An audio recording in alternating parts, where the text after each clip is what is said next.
Olá, amigos. Eu sou João Vicente. Estou aqui na segunda metade da chamada Semana Santa, consagrada ao martírio de Jesus, né? E à ressurreição de Jesus. E nós resolvemos conversar com vocês a respeito dessa festa móvel da Igreja Católica. A Semana Santa já foi celebrada em tempos imemoriais, a Semana Cheia. Tudo começava no domingo de Ramos, a segunda-feira era a segunda-feira santa, a terça-feira também, a quarta-feira era a quarta-feira de treva. Quarta-feira de treva, eu quando era pequeno eu não sabia o significado da palavra treva, mas na cabeça da gente, da infanto-juventude da minha época lá em Lavra da Mangabeira, diziam os mais antigos: você não pode tomar banho hoje. Não pode tomar banho porque senão você vai ficar entrevado. Entrevado é encriquilhado, como eles dizem, sem mobilidade. Mas a treva é luz, né? Foi a quarta-feira de falta de luz, porque foi aí que começou de fato a ação dos escribas e dos sacerdotes para o julgamento sumário de Jesus. A gente imagina que julgamento sumário só acontece hoje em dia, mas Jesus foi julgado sumariamente.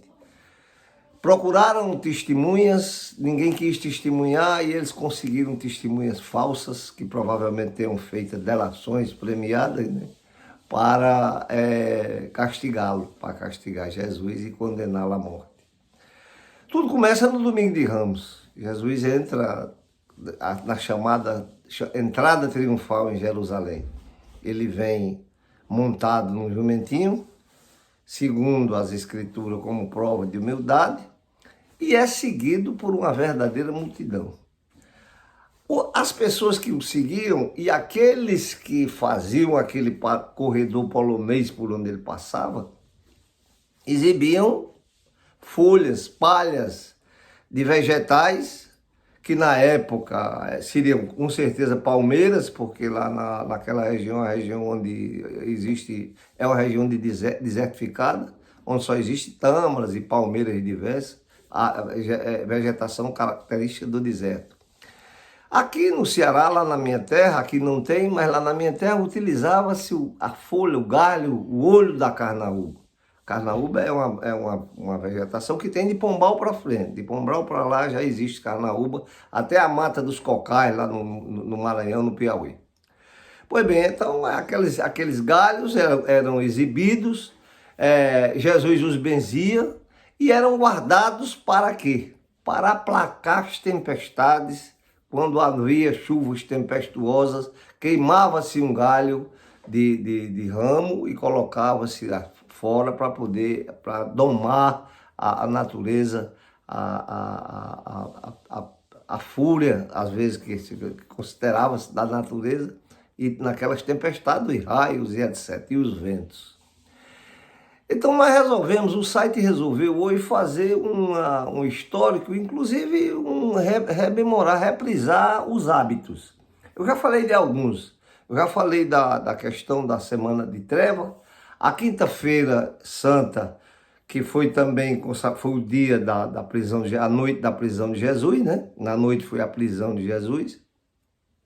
O julgamento foi na manhã da sexta, sumário, um julgamento sumário, feito pelos escribas e pelos sacerdotes. Mas o que é que eles alegavam? Quando eles viram Jesus entrando em Jerusalém, à frente daquela multidão, perceberam a liderança que ele tinha, a empatia que ele tinha com o povo. E isso despertou neles uma ciumada imensa, porque existia no meio dele, no meio dos anciões, existia o sumo sacerdote. Anás, Caifás, aquele pessoal, era tudo sumo sacerdote. O sumo sacerdote era a palavra final do julgamento que eles faziam. Foi rápido o julgamento e eles condenaram Jesus à cruz. Naquela época, pelo que eu li, a condenação à cruz só era feita a presos políticos. Então Jesus foi, evidentemente, um preso político. ele contestou, ele pediu para dar o pão a quem não tinha, ele perdoou a prostituta e acolheu. Isso foi sendo acumulado e instigado pelos fariseus. Os fariseus são os similares das milícias digitais que nós temos hoje. Eles instigam o sistema para poder acontecer as coisas e a opinião pública apoiar. Então Jesus foi levado à presença do sumo sacerdote que o condenou, depois de insistir com várias pessoas que se negaram a ser testemunha. Aí resolveram levá-lo à presença de Pilatos. Pilatos era a autoridade maior da religião judaica. Então Pilatos, manhosamente, quando ele viu aquela multidão, se esse cara é uma liderança e eu não vou, depois eu vou julgá-lo, isso pode me dar depois uma sequela, isso se reverter, fez aquela célebre lavagem de mãos. Não, eu lavo as mãos do sangue desse justo. O que era aquilo? Uma aparente neutralidade. Neutralidade não existe, a gente sabe disso. Toda neutralidade ela é acompliciada. Então, dali todos conhecem, foi feito o Calvário pelas as ruas de Jerusalém, Jesus carregando a cruz da própria crucificação dele nas costas, e até ser levado ao madeiro, como diziam antigamente, e ao lado daquilo que eles chamam de dois ladrões, mas eram a rigor dois presos políticos. Porque só ia para a cruz quem era preso político. Era Gestas e Dimas, os dois ladrões com os quais, no meio dos quais Jesus foi crucificado. Então a gente selecionou, até a música da época, da minha época, já era diferente do que se passa hoje. Durante o dia de hoje, até a sexta-feira, principalmente na sexta-feira santa, as músicas só tocavam as rádios, as emissoras de rádio, que eram poucas. Naquela época era Ceará Rádio do Clube, lá na minha terra, Sociedade da Bahia, Nacional do Rio de Janeiro, Araripe do Crato e olhe, só. Mas hoje em dia tem rádio em tudo que é, graças a Deus tem rádio em tudo quanto é lugar para o povo ter acesso. Pois bem, só selecionava-se música clássica e tocava uma tarde inteira, principalmente no período da tarde da sexta-feira, que foi exatamente o período da morte de Jesus. Então nós selecionamos algumas músicas hoje para vocês, em torno de 10, 12 músicas clássicas, que nós vamos deixar na gravação, e se vocês quiserem podem fazer um condensado dessas músicas e colocar como música de fundo, se estiverem trabalhando no computador e gostarem de música clássica como eu gosto, vocês irão se deliciar, por exemplo, com a Ave Maria de Gounod. A Ave Maria de Gounod é uma das peças mais lindas que a gente tem da música clássica. Todas as celebrações da igreja, você tem a Ave Maria. Existem várias Ave Maria. Ave Maria de Soma, Ave Maria de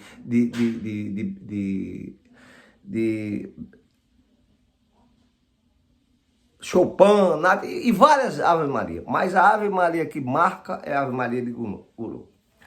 Outra que eu fui colocando, não era da época, mas é mais ou menos já depois da década de 40, que é o Concerto de Varsóvia. O Concerto de Varsóvia, que é uma música que eu acho belíssima e eu trouxe para vocês. Uma outra que é uma música cigana, de origem russa. Duas guitarras. Vocês deverão se deliciar com isto. Deverão se deliciar com as duas guitarras dessa música bela, da música da musicalidade russa. Uma outra, essa eu coloquei de propósito, foi uma música que muito tocada por nós, juventude, na época, nos idos de chumbo da ditadura militar. Principalmente quando o jogo endureceu em 1968. Noite de Moscou. Escutem, é muito bonito. A outra é o Lago dos Cisnes, de Tchaikovsky. É muito longa, é uma ópera, mas a gente fez um extrato, pegou só a parte mais bela de Chopin. O Noturno de Chopin também é outra música clássica de alta qualidade. A Serenata de Schubert. A Serenata de Schubert, porque é em tom menor, eu sou seduzido por tom menores. Não é que ele seja menor em qualidade, não é menor na musicalidade. É aquele mais romântico, é aquele mais bucólico, a serenata de Schubert. Jesus, a Alegria dos Homens. Jesus, a Alegria dos Homens é de Johann Sebastian Bach. Bach tocava nas igrejas, ele era organista das igrejas lá pela Idade Média e compôs essa belíssima página musical, Jesus, a Alegria dos Homens. Uma outra é conhecida já dos mais jovens, sim, mais entrado nas idades, Quizardas, é de Vittorio Monti, um italiano genovês, que inspirada na música russa. É uma música de ritmo russo, que tem uma música muito bonita. Uma outra conhecidíssima, Êxodos. Quem assistiu os 10 Mandamentos, a saga de Moisés e Josué pelos desertos da Arábia e do Egito, lembra muito bem dessa música. E fechamos a seleção com a belíssima cantada Oração de São Francisco de Assis. A gente selecionou isso para vocês, para rememorar essa efeméride religiosa. E relembrar que, por exemplo, na sexta-feira, seu Joaquim Vicente, que era meu pai, a estar lá, ele não tirava, nem permitia que tirassem leite das vacas. A partir da quinta-feira, aliás, já a partir como a semana era cheia, a partir da segunda-feira já não se comia mais carne. Agora está mais fácil de celebrar a Semana Santa, até pelo preço que a carne tomou agora. Eu vi até uma brincadeira no supermercado, alguém dizendo: olha, os veganos vão ter que mudar de ramo porque a carne está mais barata do que a verdura. Cenoura 14, batatinha a 10, tomate a 10 e por aí vai. Então a alimentação era a base de peixe. Era a base de peixe porque os discípulos de Cristo quase todos eram pescadores, e o peixe era o alimento daquela região, do Mar Morto, do Mar Vermelho, onde eles pescavam. O que eles tinham mais ali não era a região de criação de bovino, o que pudesse ser abatido para comer. Então o alimento era peixe. E o jejum era conhecido. Mas hoje eu tenho um questionamento com o jejum, e eu pediria às pessoas, por exemplo, Dom José Maria Pires foi muito autêntico nisso, e ele teve energia para dizer, e coragem de dizer: eu não vou recomendar jejum. A nossa população vive jejuando os 365 dias.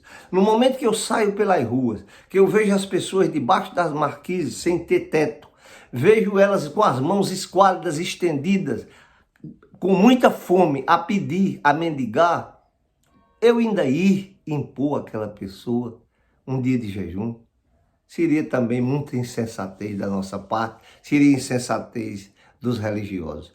Eu quero agradecer a vocês, dizer a vocês que tenham todos uma boa Semana Santa. A Páscoa é a celebração da ressurreição de Cristo. Quer dizer, é a celebração da ressurreição. A celebração da Páscoa é essa. A Semana Santa é móvel. A gente sabe que essa comemoração, ela não tem cronologia definida. Porque, por exemplo, uma vez a Semana Santa é no mês de abril, como está aqui, outra vez em fevereiro ou em março. A Semana Santa já começa no final de março.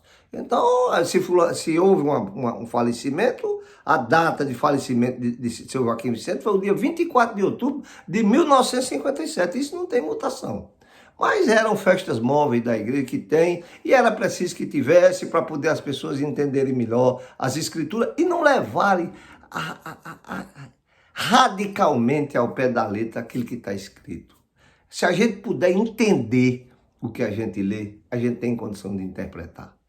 Um bom domingo a todos, uma boa Páscoa a todos, paz e saúde e muita felicidade a nós todos.